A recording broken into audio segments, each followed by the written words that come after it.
to the pilot episode of Getting the Monkey Off of Your Back. I'm your host, Baggy. And I'm your other host, and I'm Terry. Nice to meet you all. Hope you're enjoying it so far. Just going to have a little general chat tonight, aren't we, mate? Yeah, we're just going to try and get into the flow of things, tell you what we're about, where we've come from a little bit, and we'll go more into detail later on, probably in another episode.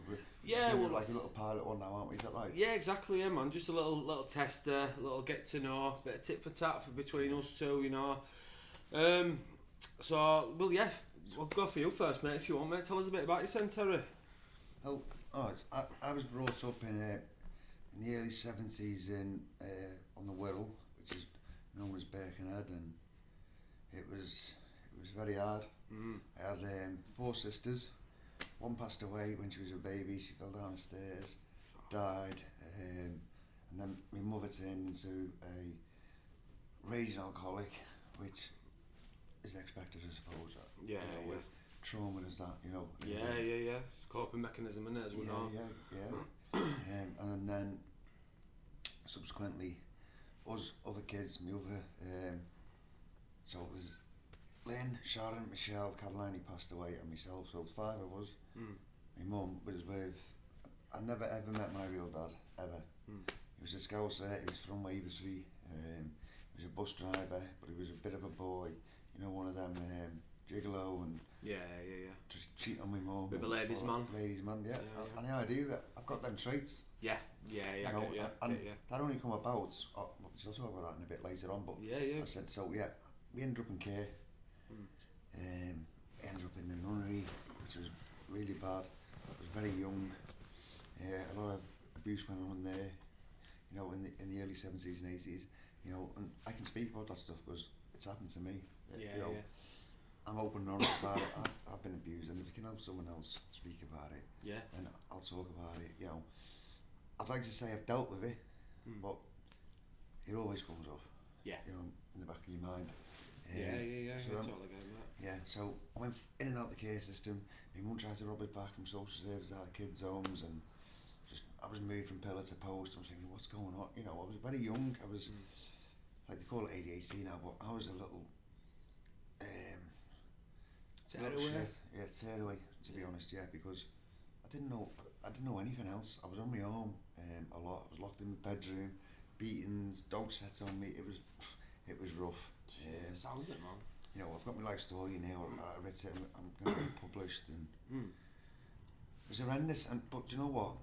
She tried her best, and I've got to say that, you know, your mum's your mum. But later on in life, when I become 15 and I used to get home away from the kids' homes, I was abused by my own parents. You know, and that was horrendous. So obviously, I'd already been getting abused when I was a kid by them. Because she was an alcoholic. We wouldn't know whether she'd be coming home, what time, music on blaring, and all that stuff. You know, and it's going to affect you as a kid. You know, it's chaotic, innit? Chaotic, you know what I mean? Mental. Yeah, and at that age, you need a bit of structure. Yeah, you don't know what's going on. So going into school, I felt very alone. Obviously, being abused, I'd like detached from people and other people. You know, and people tried to bully me and stuff. Obviously, when I was a kid. And listen, I didn't know any difference. That's fine. And then my mum said to me one day, this is when, before all the abuse happened, listen, you're going boxing. Yeah. I went, what? Alright then. You know, honestly, yeah. And I ended up going.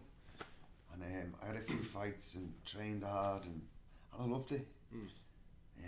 You've just started back up, haven't you, lad? Yeah, I've just started again, and you know what, it's not easy. I'm 50 years of age, man. Well, 51 actually. Mate, I'm lying, I'm 51. Mate, I'm 35 and I was there with you, and I was fucking blowing, mate. Absolutely blowing out. It was a good night, wasn't it? Yeah, good fun, man. The good thing about where we are, our gym's right next door. And it's a jiu-jitsu gym. Literally, there's a wall between us, by the way. And it's a great gym, great bunch of lads. You know, we were made very welcome, and I love that. But I'll just go back to where we were. You know, she said go boxing. I went boxing for a bit, and then I got moved away from that area, and that's probably where it all starts going tits up. Because then I was introduced to substances like gas, glue, all that stuff. Anything to take Terry out of himself. That's Obviously, what you didn't know that. I didn't know that at this point, but Yeah. only through the life's lessons now and the age I've learned stuff. Hindsight's a beautiful thing, isn't it? Hindsight is a beautiful thing. I always say, I wish I knew what I know now when I was a child. Do you find yourself like fucking saying the sayings that your parents said like Oh, 30 yeah, years yeah, ago, yeah, and you're like, yeah. fuck, I've turned into my dad or my Yeah, mum. Or... getting old. I'm 51 and thinking, do you know what? I've lived to 50. I ain't got that long left on this planet. Mm. You know what I've lived already, and like I'm gonna try and make the most of it now again. Yeah, You know, yeah, man. And that's what it's about for me, you know. But going back to getting moved again, boxing, bang bang, and that I could have carried on boxing, and I'd done that, and I loved it. But because I got moved from the area back into care, ended up down in Hereford, Shropshire, all over the place, running away, trying to find myself, going back to the Wales to my sister, and my sister became my mum. Yeah, right. Yeah. You hear that quite a lot, don't you? Yeah. My mum, obviously I didn't want to go back to my mum's after what happened, and you know, she would never own that she did that stuff, and I even fronted her about it once, you know, and she wouldn't have it. Yeah. So in denial, you know, drinking and yeah.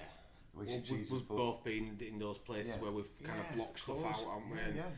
It's almost like it happened to someone else. Do you know what I mean? Yeah. You know, it's like it's just another storyline in someone else's story. Is that you know? Yeah.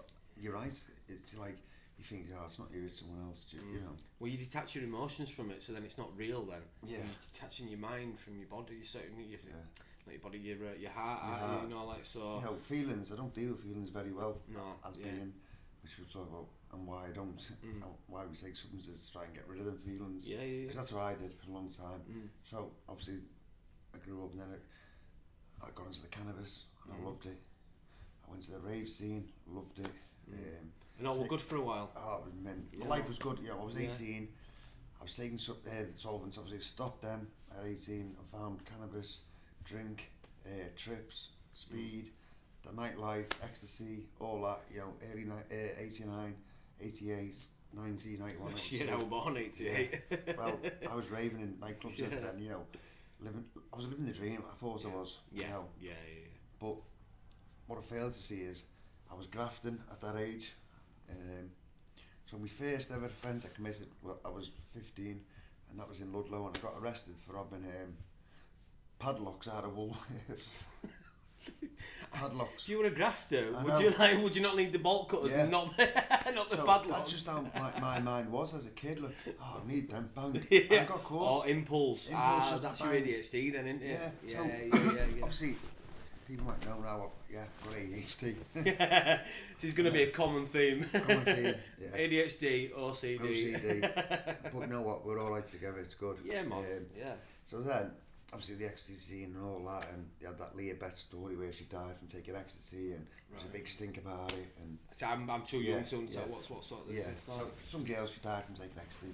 Was this like the first major death in ecstasy? Yeah. Right. And more and more started happening. It was a big. Honestly, it was a big. It's a dangerous drug, mate. Like I've got epilepsy, and it was ecstasy that triggered my epilepsy. So I just know how dangerous it can be. You know what I mean? And it's all fun and games when you're young and that, but it's if you take too much, you don't know how much they're putting in. You're putting fluids in you as well, and dehydrate quick. Because everyone's drinking when they're taking these out there. You know what I mean? And you go into convulsions, don't you? Yeah. And the rest, if in my case, I'm sure in your case, you was sniffing a bit of gear or whatever, and the rest. You know what I mean? Oh, there's more. You just got a cocktail going in you, and you don't. We're not fucking doctors. We don't know the dosage of anything. So, I get you. But back to your story, mate. Go on. So got through the rave scene, and then I was on the cannabis every day. I'd always have cannabis because members of my family were selling it, so I could just get it whenever I wanted it. And then what happened is I couldn't get no weed. My family never had none. There was a drought on. I sent my mate with a fiver to go and get a weed. He come back with Class A heroin. I didn't know it was called heroin. Didn't know what it was. He just said, "I've got a bag of here." I went, "Oh, right, cool." Well, I've paid for it. I'm smoking it with you. Yeah, of course. He'd had it before, obviously, but this kid was my best mate. He was my soulmate. Right. I went to school with him when I was up there. You know, I had a long period with him, and he was very much into heavy metal, Metallica, and all that. And God rest his soul, he ended up killing himself outside his girlfriend's window with a dog lead. and that broke my heart. It really did. You know, and that was the substances what done that. Obviously, and you know, not knowing how to deal with his own emotions, because we'd always took drugs to get rid of feelings. Yeah, But when you end up with a habit on that stuff, you become a different person. I can only imagine. I never made it to those heights yet. They say it's always yeah. Because like uppers were my thing, but oh man, you just hear so many horror stories on that, and it scarred me when I was a kid in school. I used to go to market on a morning for your sausage sandwich and shit like that, and there were a heroin addict, and he just had a hit. And he was like in slow motion, rolling a roll up, and he was just sat there like that, just kind of unresponsive. Like it's gouching, you know. But at the time, I was like this 13-year-old spotted kid, and I was like, oh my god, what is that? And my best mate's family member were a heroin addict, so he told me. Do you know what I mean? So fucking that kind of scared me off that. But I'm glad now. But like I say, it's easy, isn't it? Cause I've got that mentality. Yeah, I suffer with the disease of addiction, so it's like someone puts something in front of you and you're in a bad place. Exactly. In your head, mentally. Exactly, man. It can happen. And this is why we need that mental defence, though. We can't muster up. So. Of course, and that's why. You know, I'll carry on where I got to where I am now. I was up to. So your mate killed himself. Now, me and him, had done a graft. I don't need to go into detail, but. They all got arrested.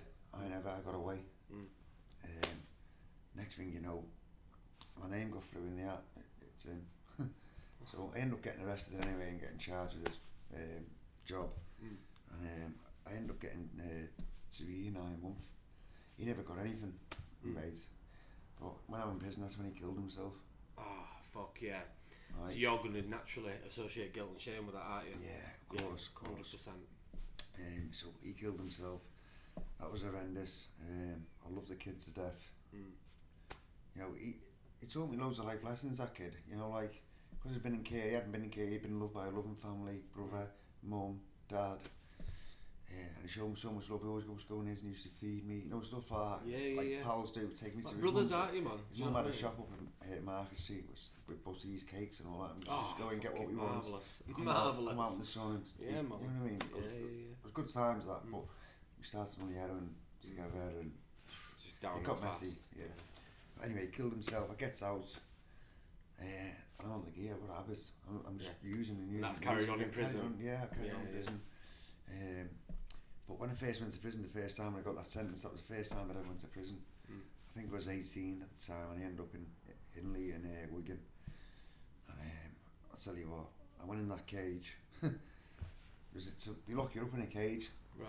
Loads of us from all different areas. Right. I'd never been in there. I'd been in the care system, so I knew how to, like, not look after myself, but present yourself. Present myself and so you're not a pushover. I think what I do is I joke a lot to be liked. Yeah, I do it similar myself, mate. It's like that's one of my mechanisms. Is like it's a people pleasing thing, isn't it? Like, you know what I mean? Yeah. Deep down, you just like in feelings. Yeah, you feel inferior, so you want someone else to validate you. So I'm in that cage and I just see people getting robbed left, right, and centre. Get your swings off. What size are you? You know, I thought that ain't happening to me. I can't have that. I can't. It'll just continue through this because I've been in care and you become presenters a divvy. People pick up on that and bully you and and I thought I can't have it. Oh and behold, I become that other person, the bully. Right, yes, yeah. And I didn't like doing it. So it was survival instinct. It was survival instinct, but then it became greater because I wanted drugs. So when I moved on through that prison, I went to other prisons. I ended up in lots of prisons, running around like a headless chicken for drugs, doing things what I didn't want to do, but I did because drugs were at the end of it. So you'd already kind of lost the power of control. The power of choice. Sorry. Yeah, I had no choice. Do it, or you're going to be ill. Yeah. And you know what? And then you are going to get taken advantage of. Oh yeah. You know what I mean? Yeah, it's double whammy, isn't it? Yeah. And you know, I had a few fights in there. And you know what? I was alright with it. You know, I deserve everything I got. You know, you're robbing pieces of paper, put canteen here, this, that, and your head. So you're constantly juggling. your private cash, you're begging your family for money to get your stuff, get me your top up so I can go and get a bag. That's what it was like.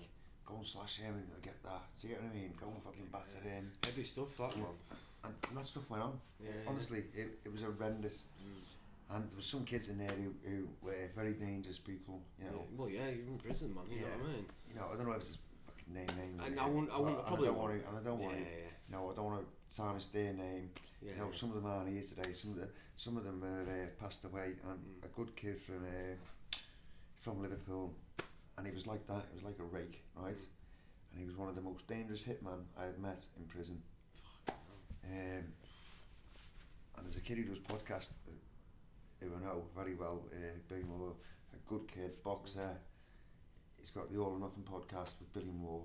Right, I'll check that out. So, and he, the kid who's passed away, he's helping his brother at the minute, and it's amazing to see, you know, he's been in prison, he's been in all them places himself, and Billy's out there, because it's Billy's relation as well. Yeah. And this kid, he was like that, honestly, he was ruthless. You know, he didn't just go in the pad just to hit, and he went in to kill them. So that's his mentality, I believe. He had no defence when to stop doing what he did. Yeah. He was a good kid though, lost in that addiction. That's what it does to you. Yeah. You know what I mean? I can totally relate. And I was myself, you know, and I've met loads of people who've been through exactly the same. And you know, my consequences of my addiction, I ended up getting a life sentence. You know, and then I'm in prisons with people who are never getting out. Yeah, proper life as like. You know. Yeah. Doing like some of them are doing 2 life sentences, 3 life sentences, and you're thinking, wow, how have I landed here? What's happened? I didn't even know I got life off till I got back to the reception from court. It was a new thing, IPP, it's called. So I got 2 year. What's that? Sorry. IPP, imprisonment for public protection. It's called. Right. So it means you've endangered the public. You're trying to say. So that's like you were saying. I remember you saying to me as the day, like that's something like repeat offenders, then that. Yeah. So obviously I was committing 9 robberies. I got nicked for one, and I got nicked for another. When I was 18, I done one. That's the one where I got the 2 year 9 month.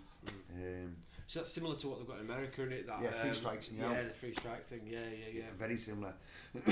So you think, right? I was in 2 year 9 month. I heard in the dock. Yeah. In Liverpool Crown Court. So you're at that point, you're thinking, I can do that. I've done that. Do that in my sleep. Yeah. You know. Done that loads of times. I've done longer than that. You know. Yeah. The next thing, gets back to reception. He goes, yes. Shouts your number. Goes to the desk. He goes, right.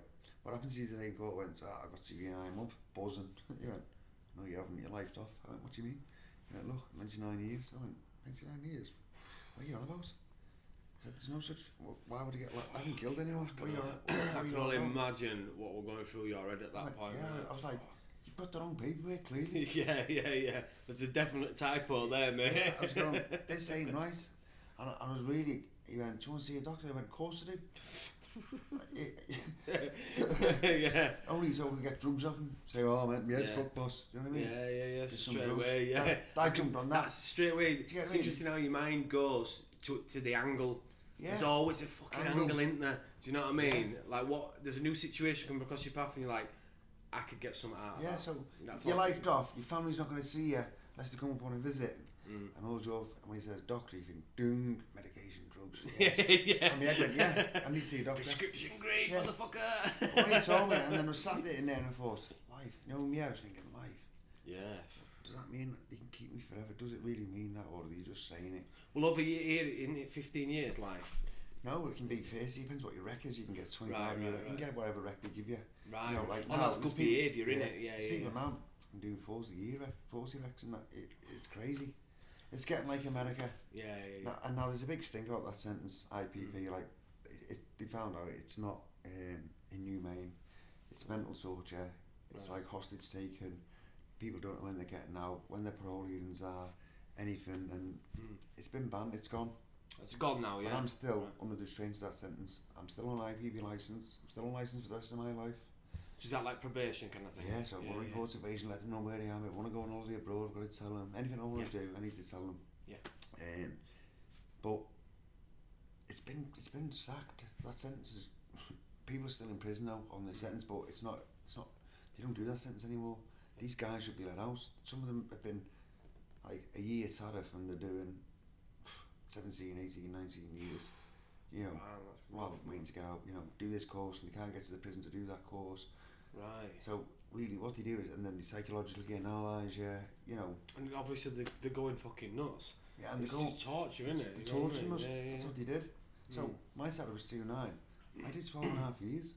You know, and I'm like, you know, I suppose if you could have, if they'd have turned around and said, right, you've been charged for, and you've been given 2 years 9 months, but because of this IPP, you're serving 10 years. And if you'd have heard that, right, that's your thing, and then that's your sentence, and then you're getting parole, you can kind of work towards that, and you're ready, I've gotten out, and there's light at the end of the tunnel. But like you say, they're dangling carrots in front, and then pulling it back, moving them away, the goalpost sort of things, that sort of thing, innit? That's probably what's been scrapped, man. You know what I mean? It's mental torture. There's kids still in there, and honestly, you know, I've got my TikTok and that, like living with a life sentence, and you know, trying to get people to support what it's about, trying to get rid of the sentence with the Home Office. Yeah, man. There's loads of groups and stuff. There's fucking. We've got a voice now. You know what I mean? So. If that's what you want to do it, man. Because I know once you're through steps that you'll probably go through the HNI route and stuff and help out people. That's what I'll be doing. Yeah. You know what I mean? You're in a unique position now where it's like you've had fucking 40 years training to be a sponsor to someone who really fucking needs it. You know what I mean? I've sponsored people in the past. I was telling you about So I've left life sentence, bang, ended up in Cat D to finish off. Finished off in Kirkham, which is right down the road. Cat D prison open, finished off there, and HNI come into that prison when I was in there, and that's how I heard of the 12-step recovery groups, you know, AA. But it was NA who come in, and this fella, he just kept on repeatedly coming in week after week, every Tuesday, and I thought, what's going on in there? Why is everyone going in that room? I didn't click it, and then one of my mates said, why don't you come in this meeting with the boss? And what? You know, just come. He said, you get a brew. If all else, it's an hour out of your cell, you know what I mean? I went, I'll have a brew with the lads. Gets in there, and I heard God, I heard this, I heard that.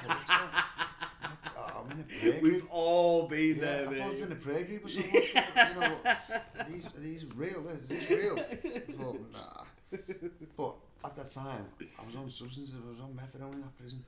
You know, which is a nasty, nasty drug. Anyway, I decided, he kept coming in, and I started to enjoy these meetings and get hope. And I suppose that's like a part of that is it's the fellowship side of it, isn't it? Do you know what I mean? You're with a group of friends now who like kind of want to get better, and even if you're not sponsoring someone, just having that ear of someone else, you know, to talk to about your problems. Instead of a problem shared, it's a problem halved.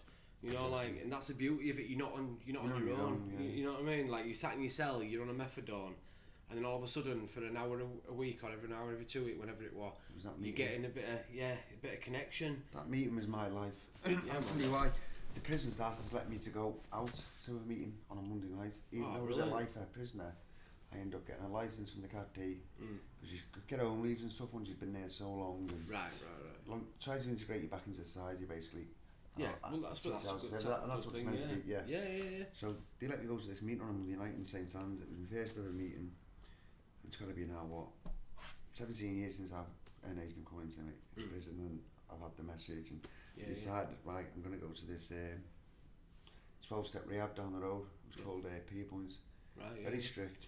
I've heard of it. Like I'm not quite new to Blackpool, but I have heard of Peer Point. It was a very strict rehab, 12-step rehab, and it was all based around NA, AA. And you have to go to meetings, you have to do groups, they give you consequences and fines, and it was horrendous. I comes there at the door, I had a police out of prison, guitar, all the stuff on me, you know, when you get you play guitar? You can't have any of that. I don't play it that good. I can do a few chords. I'll fucking hold like you a hillbilly. I'll hold you to that, mate. I'm telling you. Right. Yeah, and I decided to go to that rehab, and I went, and I left due to my behaviour. Basically, I was lucky. Obviously, still on life licence. That's part of the conditions to go to this 12-step. And I lasted about, I think it was 3 months, 6 months, 3 to 6 months. And when I left that rehab, I just carried on going to their meetings, and I stayed clean. Yeah. And I got I've had 3 years clean, 2 years clean, multiple, you know. Yeah. And then I pull away from that stuff and then end up using again because them feelings and or breakups or women trying to fix yourself, or women gambling, clothes, and cars. as you're doing that, fixing on that, you're pulling away from what's actually keeping you clean, aren't you? Safe and serene. Yeah, exactly. And I get it on, that's the serene bit. Yeah. If you're not in meetings, not you praying, get that stuff because of this stuff, isn't it? That's how I understand it anyway. No, that's right, yeah. Honestly, I love that. You get that because you've done this and go there. Exactly, man. And it's like, we wouldn't have any of that. I mean, I wouldn't have any of this. No. All this setup here, this is all thanks to the fellowships. Yeah. You know what I mean? Like, because I'd be still sat in that.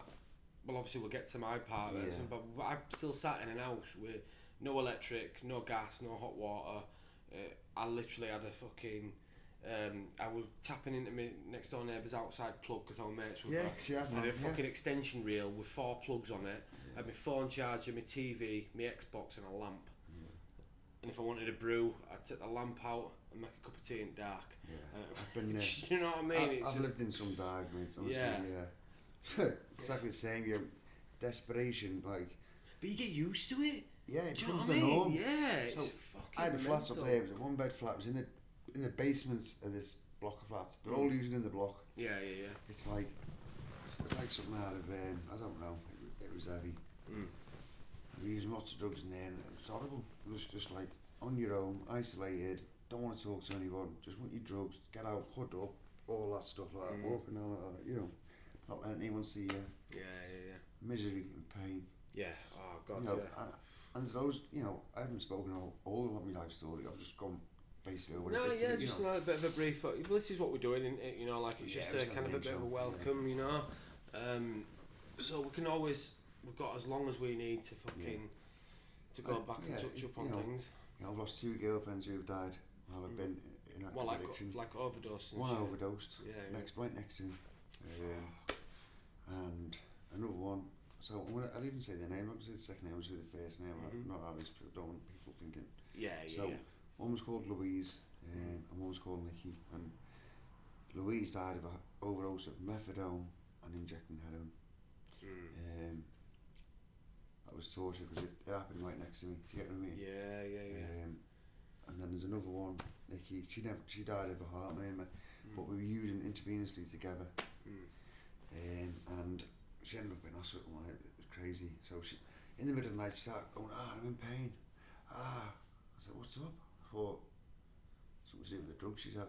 Yeah. It wasn't. She was having a heart attack or something to do with her heart. Yeah. Is it heart murmur?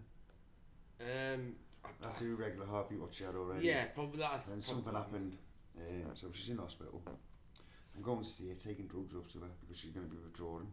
Right. While she's in hospital. They're not going to give it. It was crazy. Well, no, they're not going to give it. And I went up one day to take drugs because obviously my girlfriend didn't want it to be ill. That was it. That was my thing at the time. Instead of trying to get it's her off almost the like your heart's in the right place. Yeah, but it's not. What you're doing is fucking, it's crazy. Yeah, it is. It's crazy. So I'm taking drugs to this hospital for her because I know she's going to be withdrawing if she doesn't have them. And one day she goes, I don't want them. I went, what?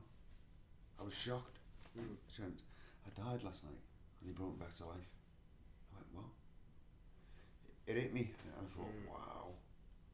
So instead of giving me the drugs, I took them back and I used them. Oh, fucking right, yeah. As you would. As a former drug user myself, I'd have done exactly the fucking same, mate. One less person to feed habits, you know, all that bollocks. And I went home. Next morning, I rang up. Can you tell me how Nikki is, please? It's Seri, her boyfriend. He went, yeah, I'm sorry to tell you, she's dead. On the phone. So I smashed this phone box up. I was in a world of pain with it. You know, it happened to me once before, and then it's gone again. I'm like, what? Why me? Yeah. You know, like poor me, not poor me. I suppose it is poor me. You think, why? Well, you do. You sit in self, don't you? It's like self pity. Yeah, like, self pity. Yeah, that's the one. Yeah. Poor me, another. But it's like, yeah, exactly. That's what you say, and well, it's a great excuse to use for starters, and it's with that self-involved that it's like it's not the grief of losing them anymore. It's how does their death affect me? Yeah. And that's just like fucking mental if you think about it. You know what I mean? Mental. But No, I can imagine that being really fucking hard, isn't it? Yeah, of course. So obviously my drug use went just skyrocketed. Yeah, I'm fucking using on this. Damn straight. Honestly, I was broke. Yeah. You know, I loved the pair of them. Obviously, it was years apart what this happened, but even death. Don't stop you using. No. That's like the absolute ticket to the golden no ticket. Power whatsoever. Yeah, no power. Yeah. You know, obviously, I still had a bit habits, and then obviously talked about NA, and that's where I got clean. Yeah. That's the only way I've ever got clean. Yeah. And people in that fellowship have, you know, when I fell, because I fell a few times. Yeah. You know, this program is a program of action. What we do, if you don't put the action in, you will use drugs again. Your mental defence is gone. Yeah.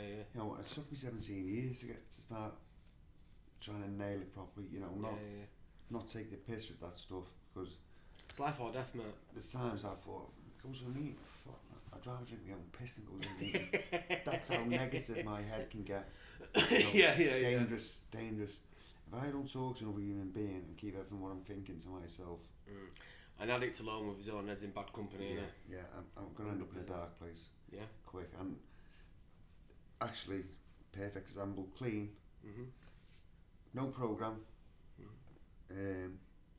Want to kill yourself because things are going on. Yeah, but then did that lead you back to you? I might as well be fucking using. At least I don't have to think about it. Yeah, I was clean, sectioned, clean. So I was on a motorway bridge.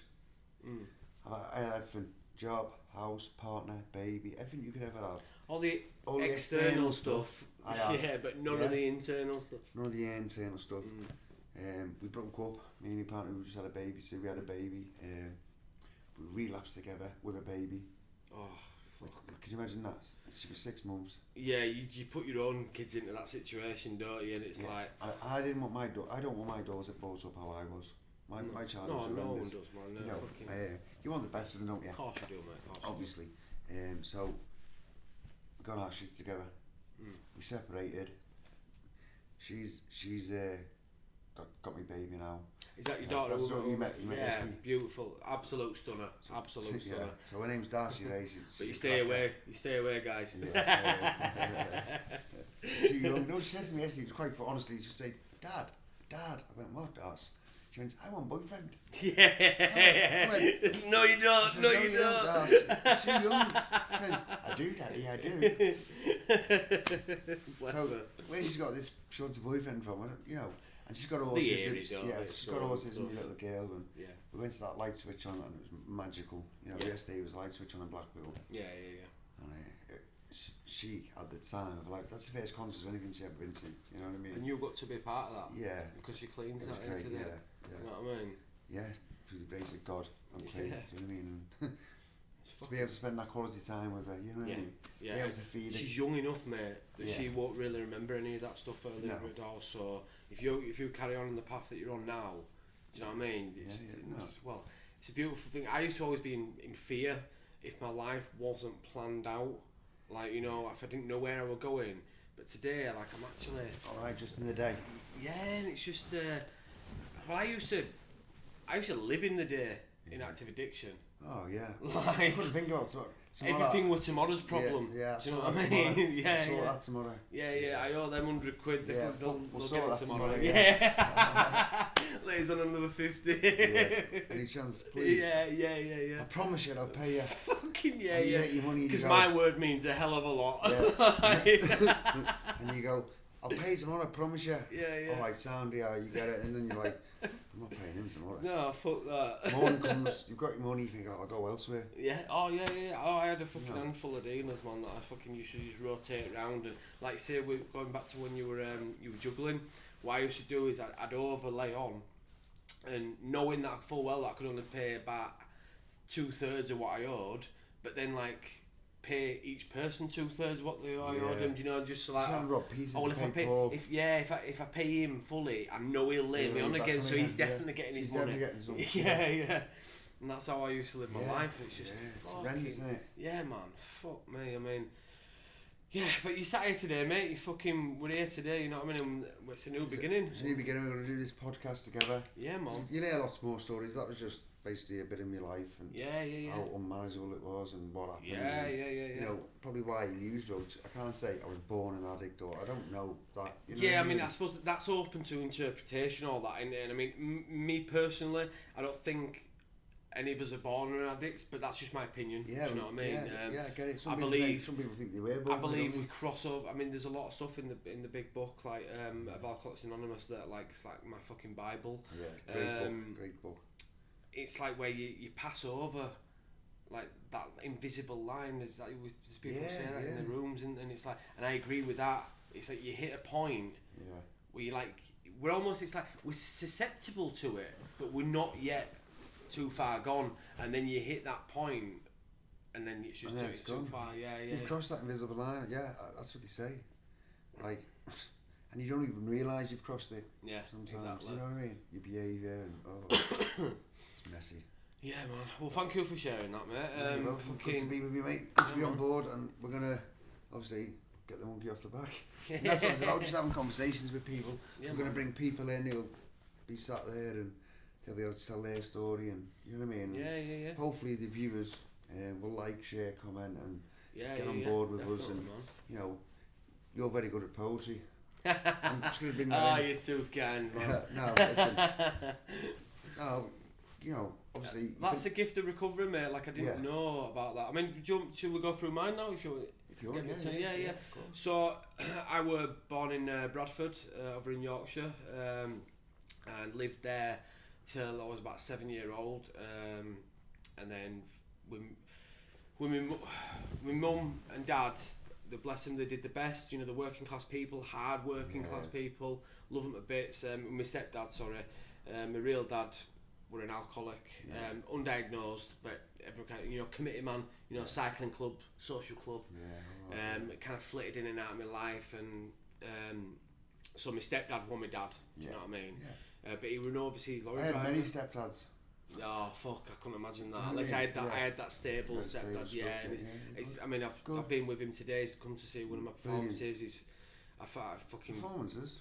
Yeah, the poetry. Do you want to know what you've been doing? So today I've been at my first ever poetry festival. Shout out to Mike at the Mill. By the meter. Thank you for having me. Thank you for letting me be part of that and asking me. Isn't that amazing though? You know, someone who's been hooked on drugs and drink. Yeah. Been invited to go and do stuff, and do you know what I mean? And all of that, it's like you've got people saying they're what's the word I'm looking for? Like they're seeing you and your talent as well, and it's like they're appreciating you. That's it. You know, I appreciate you. I appreciate what you're doing so much that I want you to be involved in this. And like, I'll be honest, that's kind of where I get my high. Do you know what I mean? That's where I get my adrenaline from. Like the live performances is where I get my adrenaline from. I love I've always been creative. I mean, back to the thing. My real dad. I say my real dad. My dad. He's passed away now. Bless him. God rest his soul. Like, but he was a club term, which is why he was a committee man. Do you know what I mean? So every time he did have me, I'd be in a smoky cycling club or a social club, and he's doing his, you know, crooning away and stuff. And then all his mates around you, like. I'm like idolising this man, which must have been torture for my mum. You know, like I bless her, you know, because obviously he's flitting out of my life. She's an adult. She sees what's going on, what's actually going on, and I'm just this young lad who fucking idolises his dad. And but thinking back now, the amount of times that I got left, sat waiting at the window. Do you know what I mean? It's like, but my head won't let me remember that. It was like, oh, my dad's a singer. My dad's a star. Do you know what I mean? My dad's a star. But anyway, to go back to my mum and dad being like working class. My dad was overseas lorry driver, so he would away. Tramper, they call it, only. I don't know. Is that what they call it? So long distance lorry drivers, trampers. Go over all they live in the wagon for like so long. Yeah, so he used to go Sunday night and then be back Friday evening. So it basically me and my mum. Do you know what I mean? Growing up, like, and like my mum and stuff like the job. They had to follow the jobs basically. So like, I ended up going. Basically, my point is, I ended up going to like 5 different primary schools, which fucks me up. Yeah. It's like, that unstable. And I know. Listen, Mum, I love you if you ever watch this. Like, and I know you did your best, and I appreciate you. Well, like I've had to go through. Like, I think that created. I went through therapy, and like, what the general consensus is that created my OCD as a coping mechanism. Probably, yeah. Do you know what I mean? Because that's the only thing I could control. You know, I couldn't control my dad flitting in and out of my life, and I couldn't control having to make new friends every single time I went to school. You know, like. But it's the same as me as going into different kids' homes and getting that structure. You haven't got a structure. Exactly. So you create a structure, and what better structure than I can control counting my own breath and like I used to count my own steps, and it just I was so in my head. It's untrue, but then I got really meticulous with stuff. Yeah, I get it. And like that was later on morphed into like I'm quite calculated, so I'm quite manipulative. OCD. Yeah. It's a nightmare. When what kind though? Like, because there's different morphs. If there's it's the cleaning one. I wish I had the fucking cleaning one. I just count shit. She cleans like all day, every day. Yeah. Don't touch that. I've washed it. Don't do that. What? You've moved it. I do once I start like squaring things up and that lot. Yeah, that does get me like. But I wish it's more the counting thing. But and I get that. You know, when I was a kid, I used to think things like I'd walk on. Wouldn't walk on the gaps in the pavement and all that. And like if it did, something's going to happen. And then you attach like I've got catastrophic thinking, so it's like you attach things like if I don't count this right, then something bad's gonna happen to my mum, and it's like you live in that, and it's like you say, it becomes normal. Right, so you know what, I've only just thought, wow, that's amazing. You just said you think something terrible's gonna happen to your mum. I used to hear planes when I was a kid going over there, and I think comes a bomb my mum was gonna get hurt here. Yeah. You know, like that was probably being detached from your own kids' homes. Yeah. Like you just said. Yeah, protect you. You're like innately protective of your mum. Aren't you, like as a lad? Yeah. Like anyone touches your mum, they're fucking done for. Yeah. You know what I mean? Like, obviously things changed for me with my mum, with the relationship. What I spoke about, but when I was a kid, that's what it was like before all that stuff happened. I was like, wow, I just want my mum. Yeah. I want to be with my mum. Yeah, of course, man. Young lad, isn't it? We're all mummy's boys deep down now, with it, you know. Yeah.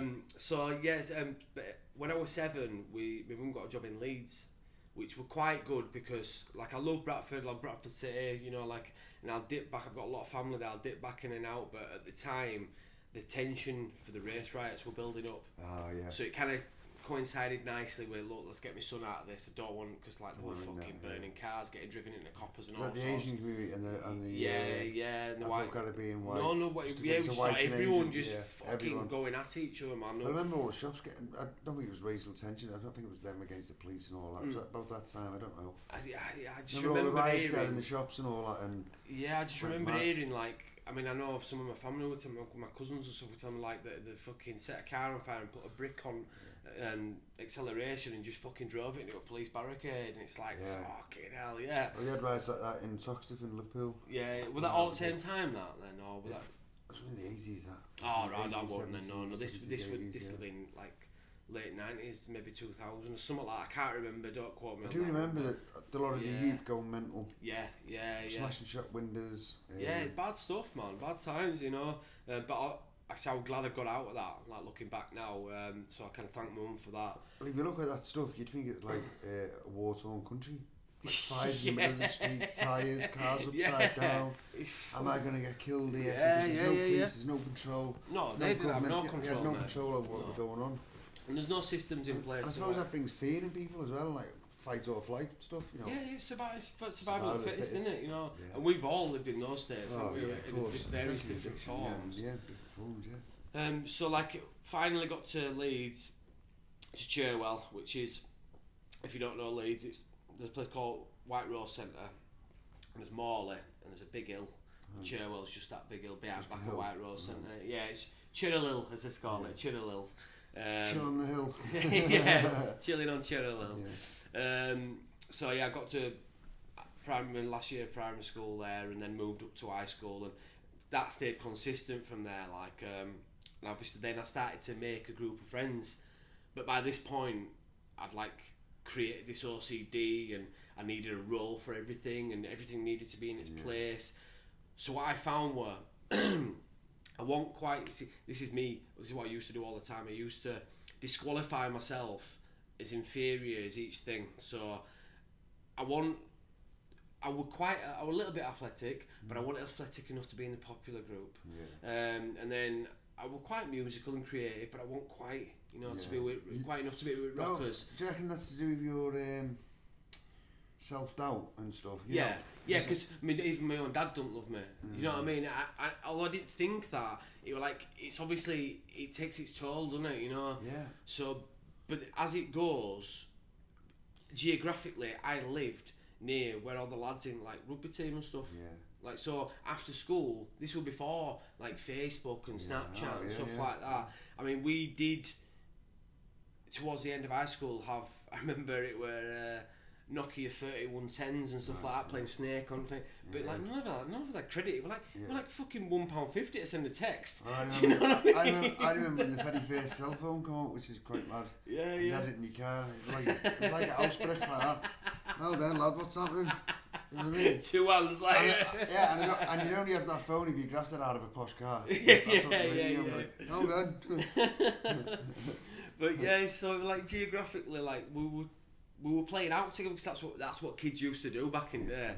Yeah, man, fucking going playing football. You had a football, or like making dens. We used to make dens for days, man.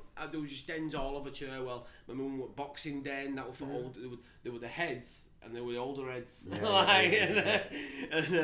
there were bonging every den. And there was bongs dotted around Cherwell Park. It's got to start somewhere. Like dens, let's have some weed bongs and shit. So to fit in it while we're doing all this, I became the funny guy in the group. You know what I mean? Because I needed a role to fit into this popular group, because I didn't feel good enough for it. So like, obviously as the funny guy, you get the piss taken out of you. Now I know that a lot of the time sometimes it's kids just being like careless and like not thinking about what they're doing. Sometimes they're genuinely joking, but like I got a lot of ribbing, quite a lot of ribbing off my own friends, and now like I don't, like I've spoke to a couple of them, I spoke to the ones who I still talk to now, and like that, they understand what I've gone through and stuff, and like it's weird. I took on this role. It's like I absorbed all this kind of fucking negativity and like kind of banter as toxic banter as it is, It's not been there, I know. And I got fucking quick. I got quick-witted, quick with my tongue, and I disconnected.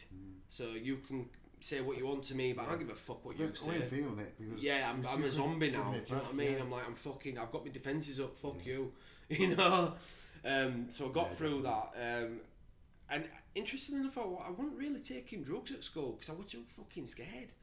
Like I remember all my mates used to smoke weed, and funny story, like we went out at dinner time. We weren't meant to go out. We meant to get a fucking a pass to go out, so we snuck out. And we've gone round back of these houses, and they're having a fucking, what we call a pull down, but a lung. Half a fucking... So I'm literally just holding it for my mate, right? There's like 5 of us, and he's ragging it in. And the fucking neighbour, when I was popped up at face, like, I'll fucking call your school, and all this, like, fuck off.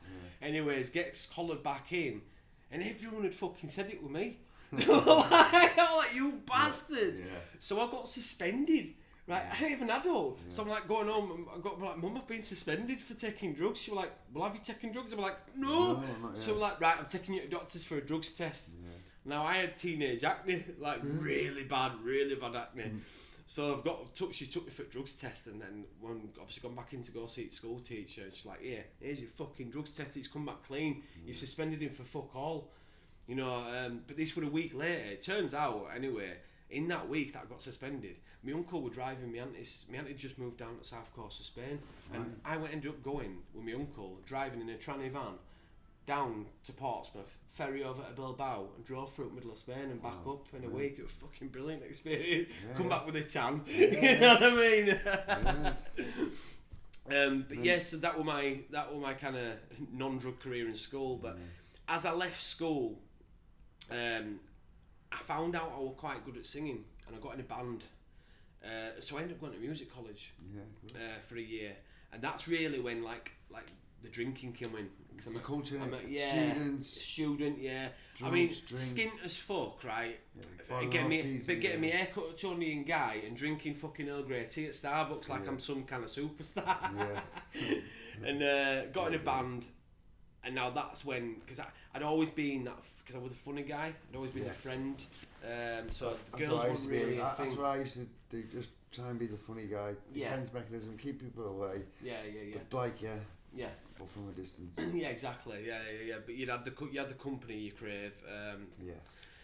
Yeah. So like I've got in a band, and I always remember like I wrote, like I said, I was the friend to lasses. You know, like, oh yeah, Baggy's you know. Baggy's here. Yeah. But I got in a band. Like them girls in it who have one gay friend. Yeah. And he's one of the girls. Yeah. You know what I mean? It's that sort of, you know what I mean? Yeah. And like I'd kind of not ventured into that, but it was like, as soon as I had that first gig, and a lass approached me, because I was a singer in a band, all of a sudden, you're a rock star. I was someone. Do you know what I mean? And it was like, oh shit. And then it was like sex, drugs, and rock and roll. Exactly. And that just kind of fucking swept me away, because it was like, it would drink at first and weed. I really got into weed by the end of it, you know. Yeah. And then I remember first time I ever had coke. I actually threw up, because I'd been smoking, I'd been drinking, and I threw up, and I was like, oh, didn't really like that, if I'm honest. But then like anything, you know, I'll try it twice if I don't like it first time, just double check, you know what I mean? And that stuff, fucking yeah, I'll have a bit of that, because then that gave me, because when I wasn't gigging, which I won't gigging that often, but I could have that same kind of feeling as I were on stage, and that confidence to approach women, and I was like, yeah, I'm having some of this. All those people who fucking took piss out of me at school, as it says in the book, fucking, I had arrived.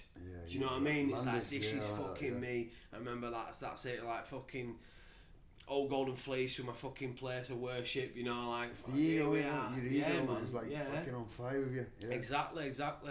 And then obviously, once you're into coke, you're like, oh, try something, you want to try an E, and you go to festivals, it's like, oh, it's MDMA and fucking bit of this, that and other, and it's like, yeah, that swept me away for a good few years, and I just thought I was going to be, I mean, I was living in my attic at my mum's house, and I thought that it was just going to be, that's me until they pass away, and I'm going to get out, and then that'll be it, you know.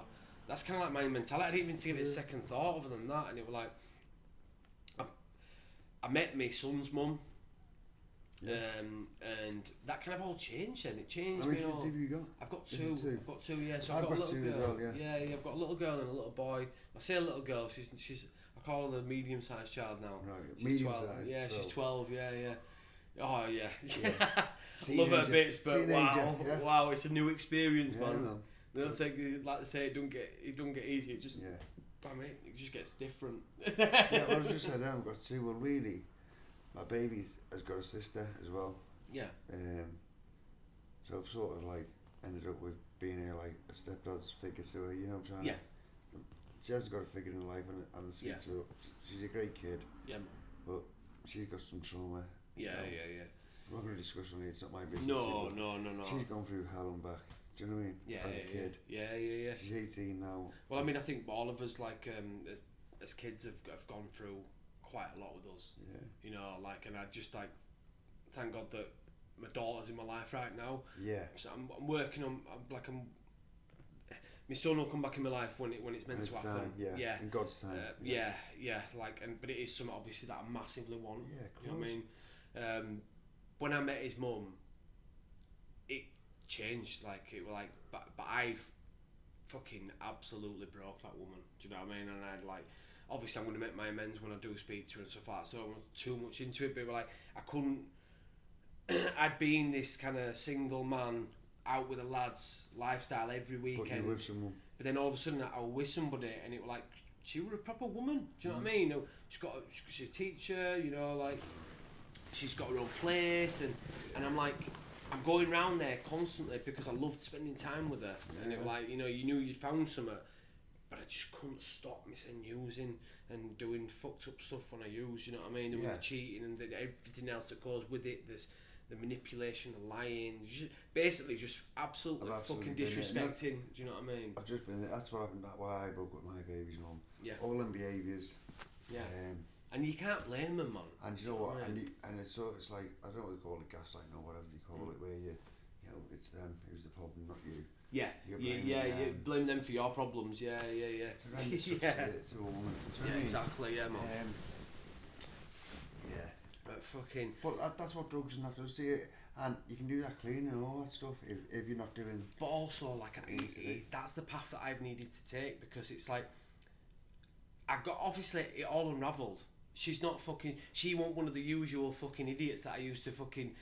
That I used to like pull wool over their eyes, and also she were in my life a hell of a lot more than these women who were kind of like almost disposable to me. Do you know what I mean? Like, and it's not right, but that's what it was, you know.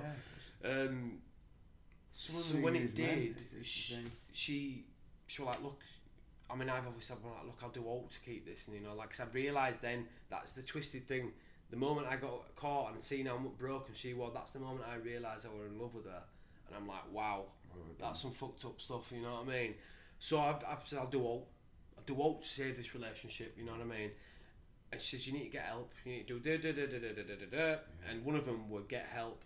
So I went online and I'm searching, and I got in a day centre, like, what are it called now?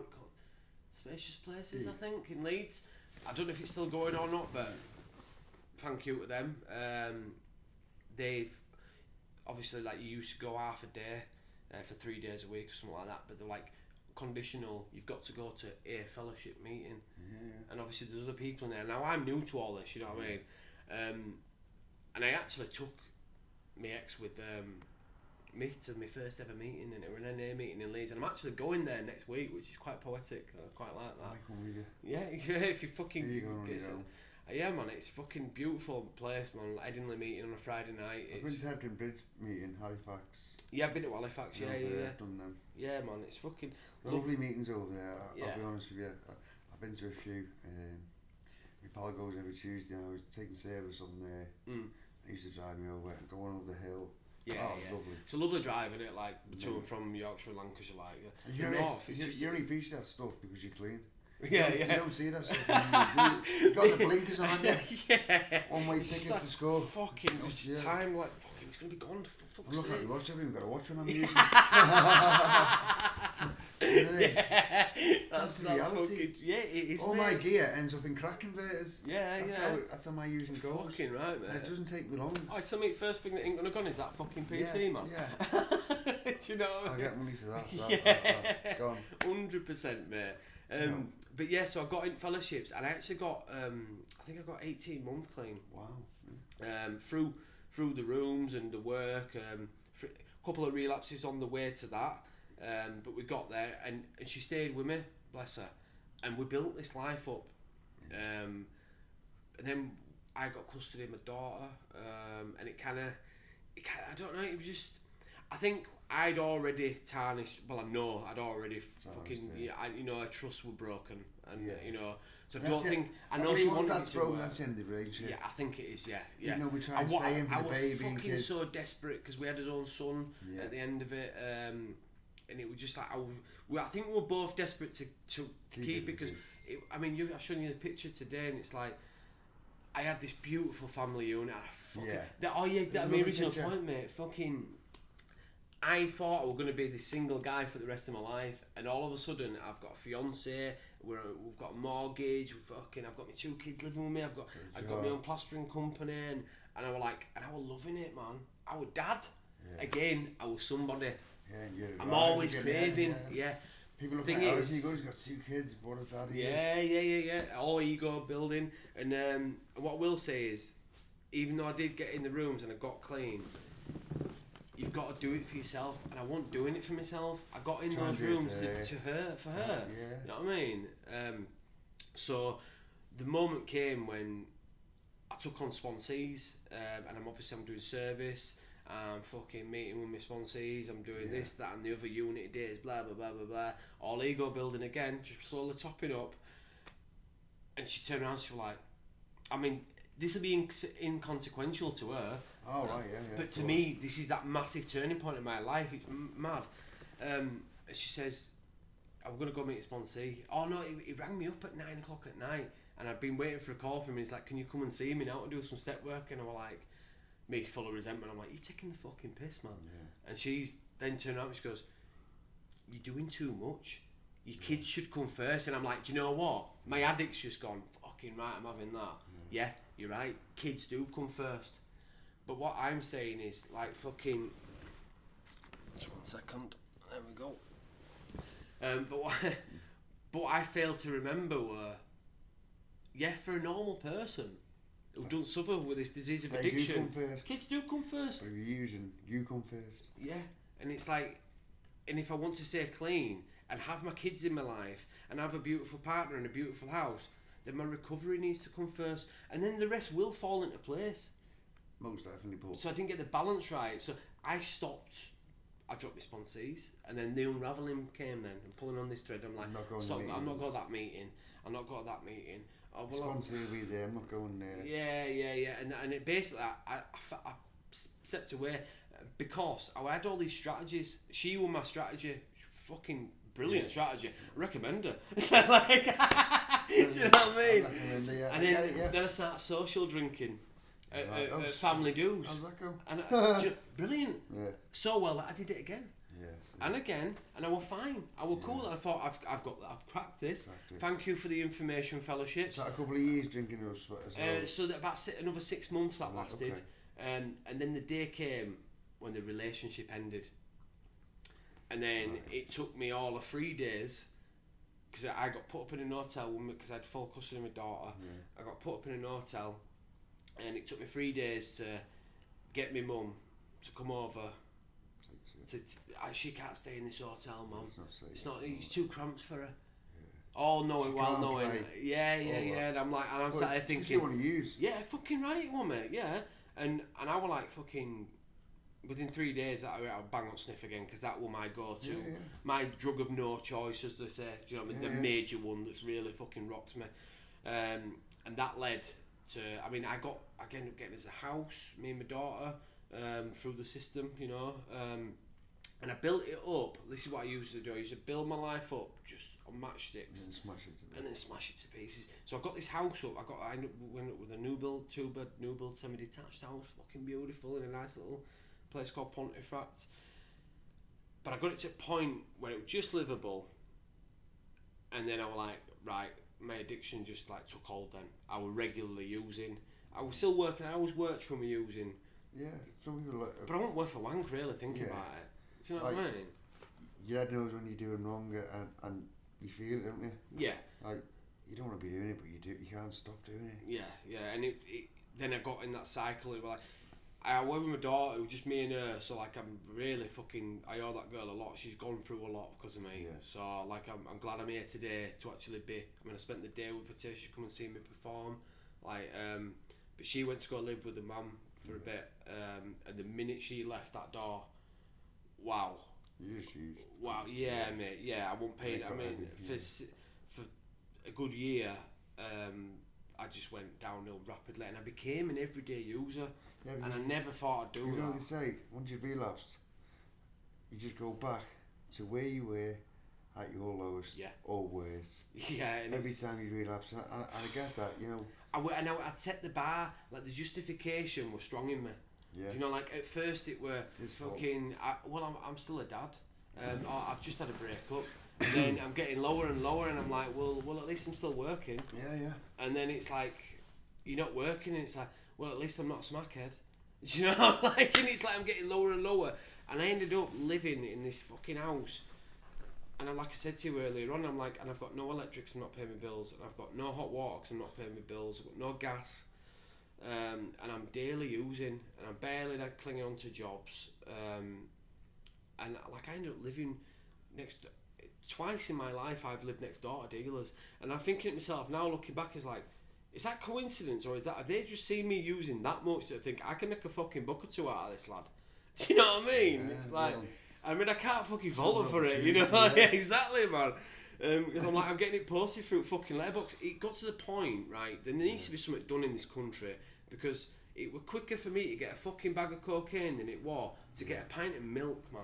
Yeah. And there's something fucking very wrong with that. Yeah. You know, I mean, the system's Our broken, man. country is probably one of the worst for drug use. Yeah. Like Blackpool, Liverpool, Glasgow, Manchester, Leeds, Yeah. down to London, to Birmingham. It's just rife. Yeah. You know, the money what the drug dealers make from drugs it's unbelievable. Yeah. I don't believe you'll ever stop drug dealing. No. You know, talking no, I about don't making think so. our society a cashless society. Will that hinder them?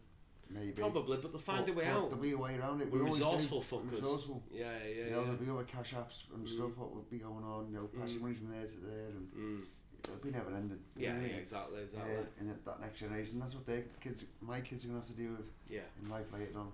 yeah. You know, It's Your fucking kids, madness, you isn't know, it? Yeah.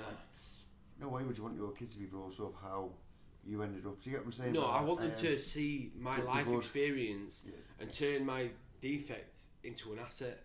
Do you know what I mean? Yeah. Because it needs to be like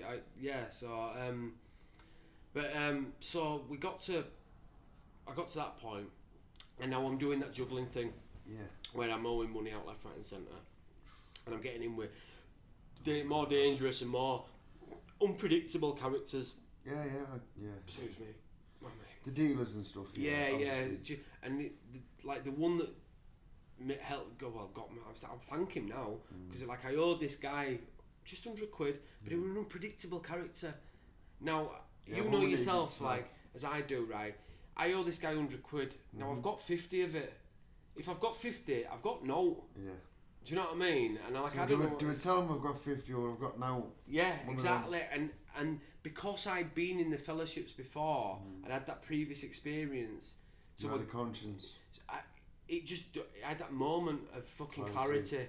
That moment of clarity, and I'm like, I've got enough for this £50 to get a train over to my mum's Yeah. and get some fucking help here, or I go Give them and the 50, I give yeah. him my fucking Xbox or whatever, Yeah. fucking, you know what I mean? It were like, and I did it, and I said to him, I says, look, I'm gonna go to the cash machine and get you me over 50 now, and I just fucking left with clothes on my back, and I turned up at cap in hand at my mum's house, and it's the best decision I've ever made. Yeah. Now, And from that point on, is that where you've become here? And so I came here at the start of December, the very start of December, first week. I got 2 week clean, and then we went back to my brother's, and I ended up having a drink on Christmas Day. yeah. No one knew I was secret drinking. You knew. I knew, but it were great because I won't take it seriously again. I was going to do it again. I was holding on to that house, so I was going to end up. I was just wanting a breather in my head because I wasn't really getting into work. You know what I mean? It was like, I was toying with it again and toying with a life or death situation. Great idea. But since that day, since that Christmas Day, that's when I like fuck. I need to do something here. You know, so You become broken. yeah. In order to become broken, you can be fixed. They say, don't they? It was like an example of how fucking powerless I am. Like I've just come from being fucking absolutely on my knees, broken, beaten, fucking mentally done in. In 2 weeks, I've had a shave, I've had a bit of a feed, I've gone to the gym a couple of And times, your and ego- now I can have a drink again. Yeah. It's like, are you fucking It's your nuts? ego how quick it comes. For me, Oh, it's for me, baffling, my man. friends will tell you, I've relapsed a few times here. They say, Terry, you do recover pretty quick. Yeah. Your ego comes back. Yeah. Clothes, this, that, women, and that's the behaviour. Yeah. You've got to change, or you will use on that stuff. Yeah. You know, 100%. it's a horrendous thing. Like, using people to change the way you feel. Yeah. Not drugs.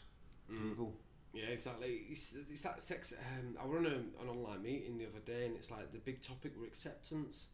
Yeah. Like accepting yourself for What who you've you are. done, who you Like, are, your yeah. mistakes. You know, get them closets out, skeletons out the closets, in it. Really, basically all that stuff. You know. Well, if I can't accept myself for who I am, how the fuck Fuck am I anyone expect else. anyone else to do it? Do you know what I mean? It's not. I've come to that place, and I'll be honest. Yeah, if you don't like me, that's fine. Yeah. But you know what? I know I'm a good guy when I'm not using drugs. Exactly. We see for a lot of I mean, obviously there is bad eggs, like there is just those unreachable people, like, or just absolute psychopaths, and in all walks of life. But 99% of people who are drug users or in recovery, they're not bad people. They just do bad things to deal with the situations that they found themselves in. You know what I mean? Yeah, I get that, but you know what? I believe you brought up with morals, please, thank yous. Yeah. What's right, what's wrong? We knew all that. Yeah. But the power of the substance at the time, you crossed that invisible line. Yeah. It's good. It's good. We've got a good mix here because like you were literally physically addicted to your drug, weren't you? Physically, mentally, and spiritually broken. Actually, I've not had that. I mean, with the cocaine, it's a mental addiction. Well, obviously, you know, obviously there's all mental addiction, but but I've got a pal now here, and I who's doing a psychological detox from crack cocaine, which is just cocaine. Yeah. You know, he's been at it for a year. I'm not going to name any names. No. You know, I'm not going to say how it's happened, how he's got down here or anything, but he's here and he's going through that, what you went through. Yeah. And you know what? Your sponsoring was taking through this work. And 100%, man. I'm buzzing for him. And I went to see him before, I had my tea with him. She started Chinese, me, and 4 of us, and it was a magic. You know, we're sitting there and he's still broken. Yeah. But he's willing, honest, and open. And that's what we need, innit? Do you know what I mean? If like obviously if there's anybody out there like who's just at that point and you come across this podcast, man, fucking get in touch. Just give us a shout. We can point you in the right direction. I'm not saying this no advertisement for any. No, but we know through services and stuff. Yeah, we know the people. You're not on your own. Do you know what I mean? Yeah. We have a lot of contacts. Yeah, exactly, man. Exactly. Yeah. You know, this ain't just a recovery podcast. This is just general stuff, innit? We've been talking. Yeah, obviously our experience is addiction. Addiction. You know, you'll be getting poems on here. You'll be getting some other things what we've been doing. Yeah. Well, that's some one of the gift of recovery. One of my gifts of recovery is the poetry, the spoken word thing. And I love that stuff. I've got another friend who does it. Yeah, man. He's a long time clean. And he's done the spoken word. I've been to watch him perform live. I was like, who's that then? Des. Yeah, is that the one from? He's married to my friend, a black lad. Yeah. I've met him. Yeah. Does he do spoken word? Does spoken word. I don't think there's 2 Deses. Right. I don't know if you don't know the little one or the tall lad. The tall one is the one I'm on about. I'm not sure. Put me in touch with him, man. Yeah, well, so he's done spoken word, and one of his poems was "I'm homeless, not soulless." Well, yeah, I like that. And that was a brilliant poem he did. And, yeah. When I ended up on the streets, I was doing a YouTube channel. Still there, and I've got all the videos of it, you know. And it was sad still clean on the streets, though. I became homeless on the streets, clean. Yeah, man. You know, it's fucking mad. And that's what it is on it. I'm homeless, but I'm not soulless. But I got that from Des. Do you get what I mean? Spoken word. Yeah. And obviously, it's a powerful thing, mate. Honestly. Like, I read some of your stuff and think, wow. Like, you know, I've read a few of your poems and stuff, and I just think you're a very talented kid. Thank you. No, I'm not saying that out of. I mean, do you know what? Today I can accept that. Yeah. But before someone says you're a good kid, you'd like cringe, wouldn't you? Yeah. About, man. Either that or be like, yeah, come on, lad. Yeah, bring it on. When people used to give me compliments, I didn't like them. You know, I just. It's like you fucking creep. What are you after? What's going on here? Yeah. Today I can accept it. Exactly, man. I like that. So, subject of the day, acceptance. Acceptance is the key. Should we leave it at that, yeah? Yeah, listen. I like that, man. Great talking to my partner now, who we're going to be doing this with. So, tune in. Please like, share, subscribe, all that stuff. Yes. Tell your friends about it. This is our first one. It's a pilot one. If you like what we've been talking about, you know, real life stories. It's not made up. You know, just come and enjoy and get on the board with us and enjoy the ride along. You know, it's going to be good. Yeah, man. Yeah, I've enjoyed it. We're hoping to do one of these, one a week to start with. Yeah, well, it depends on it. If we can get like one a week, one every 2 weeks. Yeah, you know, we'll just play it by ear. We're not rushing it. We're just going to go slow, enjoy it, and hope you enjoy listening to it. And you know, thank you. Appreciate it. Thank you, guys.